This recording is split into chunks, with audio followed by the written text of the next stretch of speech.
Two things ಅಂದರೆ ಎರಡು, ಒಂದು ಅಡುಗೆ ಮಾಡೋವಂಥದ್ದು ಕುಕ್ಕಿಂಗು, ಒಂದು ಗಾಡಿ ಓಡಿಸೋವಂಥದ್ದು ಅಂದರೆ ಡ್ರೈವಿಂಗು.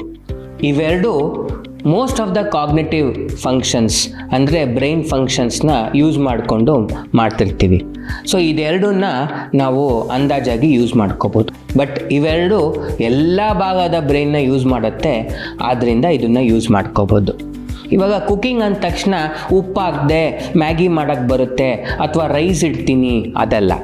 ಅಂದರೆ from starting to end complete meal prepare ಮಾಡೋ ಥರ ಇದ್ದರೆ, ಹಾಗೆ ಡ್ರೈವಿಂಗು ಕೂಡ ಏನೋ ರಾತ್ರಿ ಯಾರು ಟ್ರಾಫಿಕ್ ಇಲ್ಲದೆ ಇದ್ದಾಗ ಒಂದು 10 ಮೀಟರ್ಸ್ ಹೋದೆ, ಅದಲ್ಲ ಡ್ರೈವಿಂಗು. ಅಂತಂದರೆ ಎಂಡ್ ಟು ಎಂಡ್ ಫುಲ್ಲು ಸ್ಟಾರ್ಟಿಂಗಿಂದ ಹಿಡಿದು ಪಾರ್ಕಿಂಗ್ ತನಕನೂ ಕರೆಕ್ಟಾಗಿ ಡೈರೆಕ್ಷನ್ಸ್ ಇರ್ಬೋದು, ಪೆಟ್ರೋಲ್ ಹಾಕ್ಸೋದಿರ್ಬೋದು, ಅವೆಲ್ಲ ಕರೆಕ್ಟಾಗಿ ಮಾಡಿಕೊಂಡು ಬಂದಿದೆ ಅಂತಂದರೆ more or less cognitive functions ಎಲ್ಲ ಇಂಟ್ಯಾಕ್ಟ್ ಅಂತ ಒಂದು ಅನ್ಕೋಬೋದು.